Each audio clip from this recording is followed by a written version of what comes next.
Vamos a revisar a continuación la distribución de las masas y el comportamiento sísmico de la edificación. La forma, el tamaño, las propiedades y la localización de los elementos estructurales y no estructurales componen la distribución de masas e influyen en su comportamiento mecánico.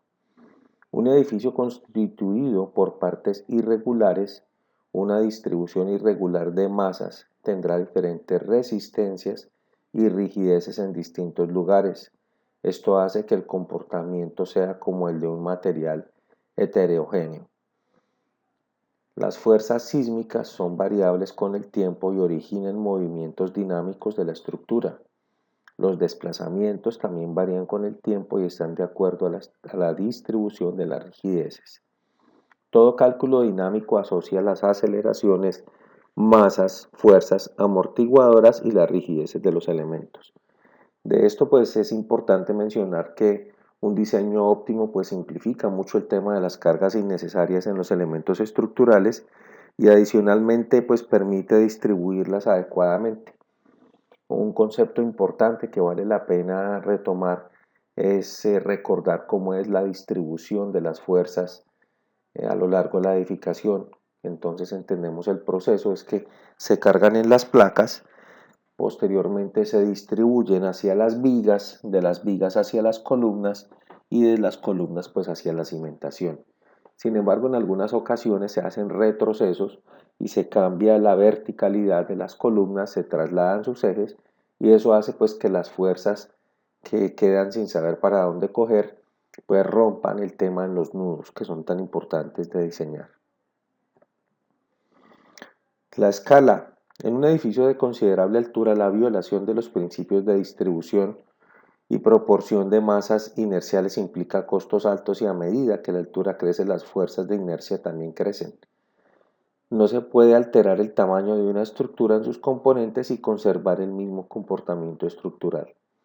Pueden considerarse edificaciones bajas aquellas cuyos periodos sean de 0.4 a 0.5 segundos. Este concepto es importante para que comprendamos que si diseñamos una edificación y tiene un periodo, una edificación pequeña, digamos de 3 pisos o 4 pisos, no podría tener periodos cercanos a un segundo porque indicaría que es muy flexible y obviamente pues digamos que estaría mal diseñada y hay que hacerle ajustes. Por eso consideramos aquí mencionar ese periodo que debe estar entre 0.4 a 0.5 segundos. En estructuras con periodos altos, la irregularidad en planta genera grandes fuerzas excéntricas sobre muros y columnas.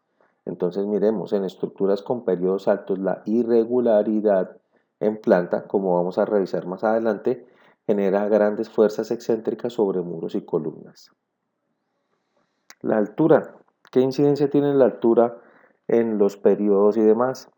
A medida que un edificio aumenta su altura, también lo hace su periodo de vibración y la magnitud de las fuerzas. Es muy poco probable que un terremoto genere periodos de 2 segundos. Este dato debe servir para romper la resonancia, tema que ya vimos en anteriores videos. El periodo de vibración de un edificio depende también de la relación entre la altura y el ancho global. Ojo con esto, el tema de el periodo de vibración de un edificio depende también de la relación entre la altura y el ancho global, entre la altura de los pisos, los anchos de los materiales y los sistemas estructurales.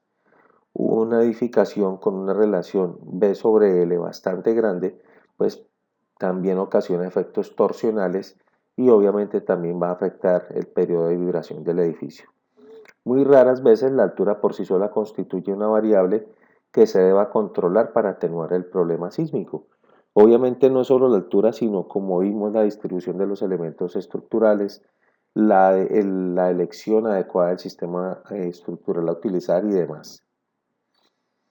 En cuanto al tamaño horizontal, cuando la planta se vuelve extremadamente grande, el edificio puede tener dificultad para responder como una unidad a las vibraciones sísmicas, requiriéndose juntas sísmicas y de dilatación. Digamos que el ejemplo más común que tenemos nosotros es el de los centros comerciales, que lo vemos como una sola edificación, pero en realidad están diseñados o están aislados por medio de juntas y podemos tener varias edificaciones que se construyen allí. Al determinar fuerzas sísmicas se supone que la superficie vibra como un sistema y en la realidad la propagación de las ondas sísmicas no es instantánea.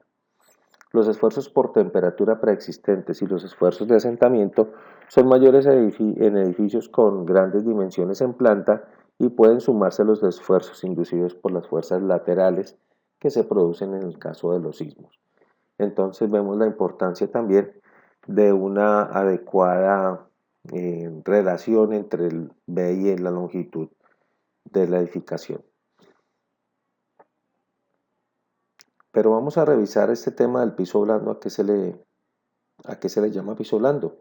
Son edificaciones cuya planta baja es más débil que las demás plantas superiores. En cualquier nivel crea problemas, pero una discontinuidad de rigidez en el primero o segundo piso, pues como tendencia tiende a provocar la condición más grave de inestabilidad y de colapso. Se pueden dar dos casos, la falta de rigidez por discontinuidad de muros y la falta de rigidez por diferencia de altura de columnas en planta baja en relación a los pisos superiores. Un piso blando incrementa la flexibilidad de la estructura, provocando grandes deflexiones en el primer piso y concentración de fuerzas en las conexiones del segundo piso. Entonces miremos cuál es el ejemplo más común que tenemos nosotros allí. Digamos que hoy día la tendencia natural, sobre todo en la parte comercial, es que en las edificaciones se haga en el primer piso comercio, se destine su uso a comercio y encontramos que se aplican solamente pórticos, no se colocan digamos, sus fachadas son en vidrio para contextualizarnos un poco y tiene una altura mayor a los demás entrepisos. En el piso 2 en adelante se colocan muros de mampostería que obviamente ayudan a evitar, digamos, los desplazamientos ocasionados por el sismo, tienen mayores rigideces y esos pisos blandos son los que colapsan en el caso del sismo. Es muy común ver fotografías en el caso posterior a los sismos donde las edificaciones quedan perfectamente organizadas desde el piso 2 hacia arriba, pero han colapsado sobre el primer piso. Es decir, que las columnas se rompen, como vemos acá, porque son más altos o porque no tienen la suficiente cantidad de muros en todos los pisos que hacen que las masas sean diferentes y esa condición es muy importante en el tema de definir nuestro sistema estructural. Existe piso débil cuando hay una discontinuidad significativa de resistencia y rigidez entre la estructura vertical del piso y el resto de la estructura. Esto se produce primordialmente cuando el primer piso es más alto que los demás.